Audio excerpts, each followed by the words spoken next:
प्यारे साथियों, आप सभी का एक बार फिर से आपके अपने सिद्धार्थ वीएस यूट्यूब चैनल पर स्वागत है।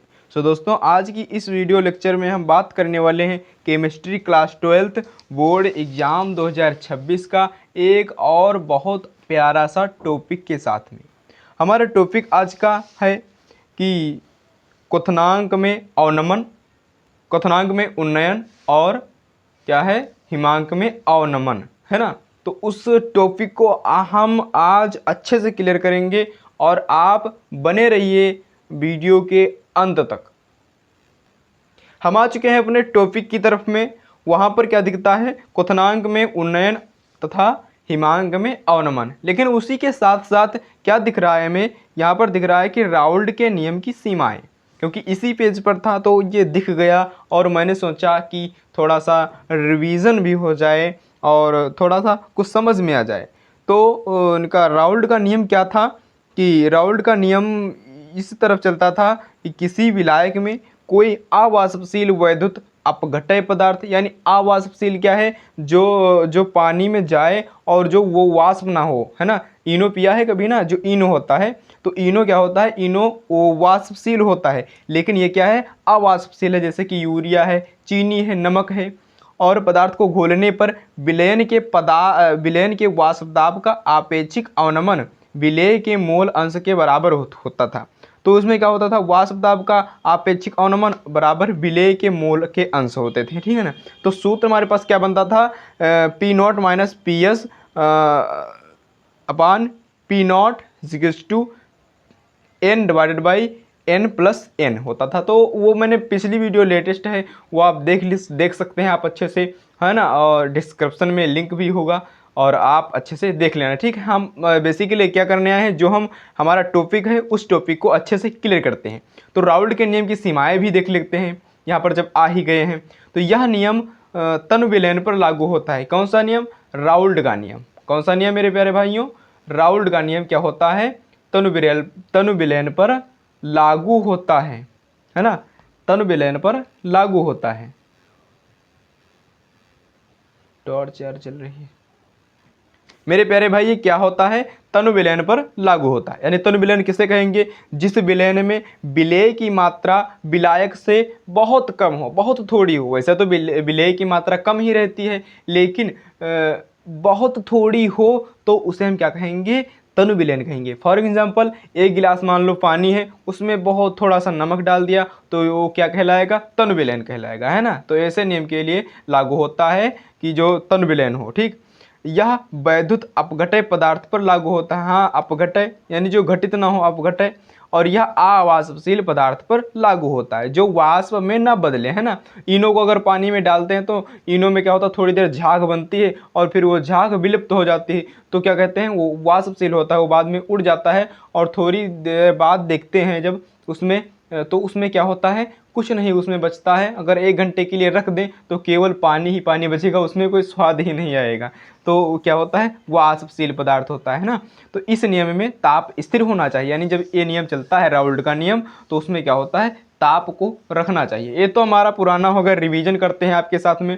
और अब हम अपने टॉपिक पर आते हैं, जो है क्वथनांक में उन्नयन और हिमांक में अवनमन, है ना। इसको थोड़ा ढक लेते हैं, तब थोड़ा अच्छा रहेगा, है ना। हाँ, अब सही है। तो सबसे पहले क्या जानते हैं, क्वथनांक में उन्नयन, है ना। क्वथनांक में उन्नयन, उन्नयन का मतलब है कि बढ़ना, उन्नयन का मतलब है बढ़ना, और अवनमन का मतलब है घटना, है ना। तो क्लास 10th में पढ़े थे कि उन्नयन कोण अवनमन कोण, है ना। तो उसी तरफ से आप समझ सकते हैं कि उन्नयन कोण ऊपर से नीचे देखेंगे और अवनमन कोण नीचे से ऊपर देखेंगे। किसी, क्या कहता है कि किसी विलयन में कोई अवाष्पशील विलेय पदार्थ घोल देने पर विलायक के क्वथनांक में होने वाली वृद्धि को क्वथनांक में उन्नयन कहते हैं। इसे डेल्टा टीवी से प्रदर्शित करते हैं। यानी क्या है, किसी विलयन में कोई अवाष्पशील विलेय पदार्थ घोल देने पर, या किसी विलायक में, यहाँ पर विलयन ना लिखें तो यहाँ पर लिख सकते हैं विलायक में, है ना। विलायक में घोलेंगे, है ना, जो ज़्यादा चीज़ होता है उसे विलायक कहते हैं, ठीक। तो किसी विलायक में क्या कहेंगे, क्या घोल देंगे, अवाष्पशील विलेय पदार्थ घोल देंगे। अवाष्पशील मान लो यूरिया है, ग्लूकोज है ना, सुक्रोज है, जिसका फार्मूला है C12H22 और O11, है ना। तो ये सभी सूत्र हैं। अब सूत्र हर समय इतना कहाँ याद रखना मिलता है, ठीक। जिस टॉपिक पर हम आए हैं उस टॉपिक की बात करते हैं। क्या है, किसी विलयन में कोई अवाष्पशील विलेय पदार्थ घोल देने पर विलायक के क्वथनांक में होने वाली वृद्धि को क्वथनांक में उन्नयन कहते हैं। इसे डेल टीवी से प्रदर्शित करते हैं। अब आगे क्या देखते हैं, अब आगे इसका स्ट्रक्चर वगैरह देखेंगे कि क्वथनांक में उन्नयन मोलल उन्नयन स्थिरांक और गुणे में मोललता हो जाएगा। मोललता है ना, मोललता केजी वाला मोललता, और एमएल वाला क्या था, वो था मोलरता, है ना। मोललता, तो मोललता क्या चलता है केजी में, और वो चलता है जो मोलरता होती है वो चलता है एमएल में, ठीक। इतना आप याद रखेंगे। तो क्या क्या पर बनेगा कि del TB equals to K B गुणे एम डैश, केवल एम से क्या करते हैं, मोलरता को दर्शाते हैं, और एम डैश जहाँ पर लग जाए तो मोललता होगा। अब एक के बी क्या है, ये मोलल उन्नयन स्थिरांक है, इसे क्या कहते हैं, के बी से दर्शाते हैं ना। तो बी क्यों है, तो क्योंकि यहाँ पर क्या होता है,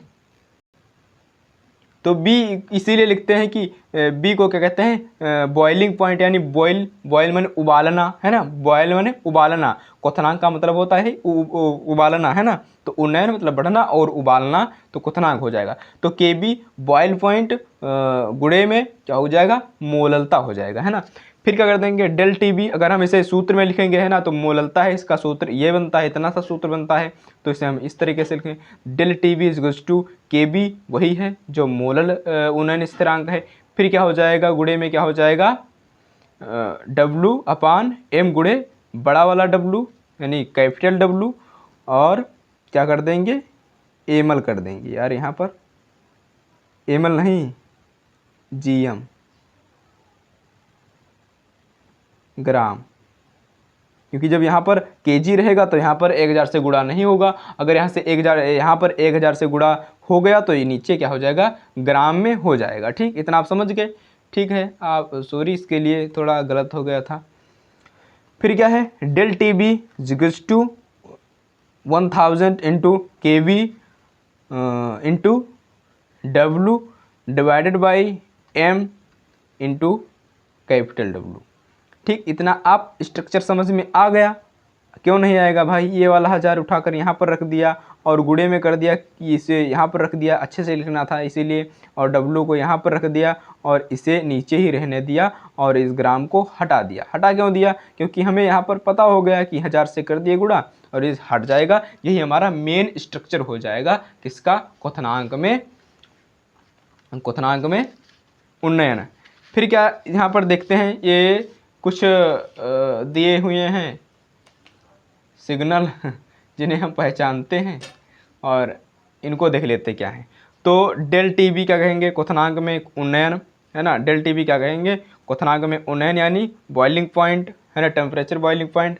और क्या कहेंगे, के बी को क्या कहेंगे, मोलल उन्नयन स्थिरांक। फिर क्या कहेंगे, स्मॉल डब्लू को विलेय का भार, यानी उसका क्या होता है, मोललता का सूत्र क्या होता है कि विलेय में भार, और क्या होगा कि और विलेय का अणुभार होगा। तो वही बनता है विलेय का भार और विलेय का अणुभार, और एम क्या है, अणुभार ही है, और विलायक का भार होता है, इसका सूत्र होता है। यहाँ पर इतना पूरा होगा कि इसका उन्नयन स्थिरांक होगा मोल उन्नयन स्थिरांक, और स्मॉल डब्लू को कहेंगे विलेय का भार, और एम को विलेय का अणुभार, और बड़ा वाला डब्लू को यानी कैपिटल डब्लू को क्या कहेंगे, विलायक का भार, ठीक। इतना पर इस समझ में आ गया कि हमारा क्या है, क्वथनांक में उन्नयन, है ना। क्वथनांक में उन्नयन यहाँ पर समझ आ गया।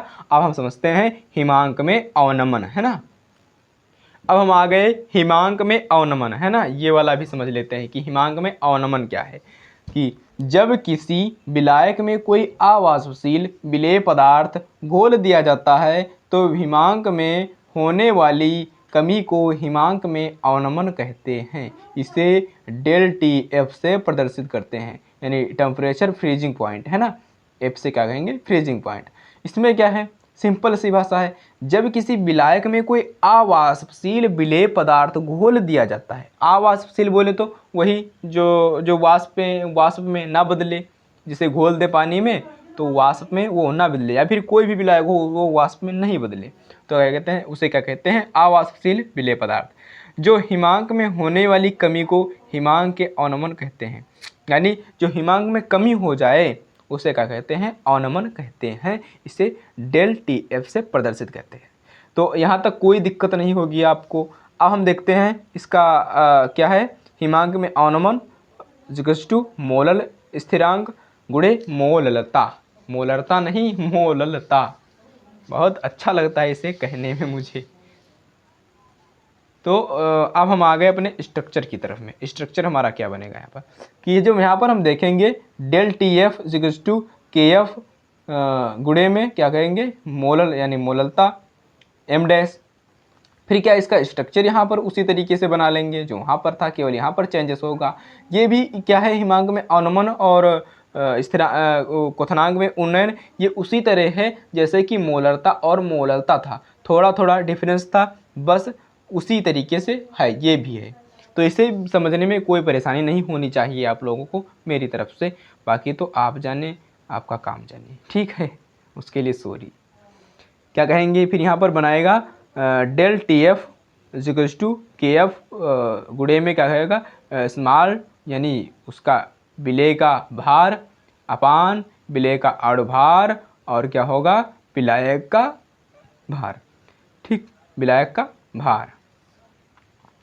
तो इसे जब हम ग्राम में बदलेंगे तो 1000 से गुणा कर देंगे सिंपली, और उसी तरीके से ये मेरा मेन स्ट्रक्चर आ जाएगा यहाँ पर जो आप देख पा रहे हैं, ये वाला हमारा मेन सूत्र हो जाएगा और इसी पर न्यूमेरिकल वगैरह लगेंगे। अब हम सैम्बल देख लेते हैं, जो मैंने वहाँ पर सैम्बल देखे थे वो भी यहाँ पर देख लेते हैं कि डेल टी एफ इसे हिमांक में अवनमन कहते हैं, यानी टेम्परेचर ऑफ फ्रीजिंग पॉइंट, और इसे क्या कहेंगे, के एफ को मोलल अवनमन स्थिरांक, और क्या कहेंगे स्मॉल डब्लू को विलेय का भार, और यम को विलेय का अणुभार, और क्या कहेंगे बड़े वाले डब्लू को विलायक का भार कहेंगे।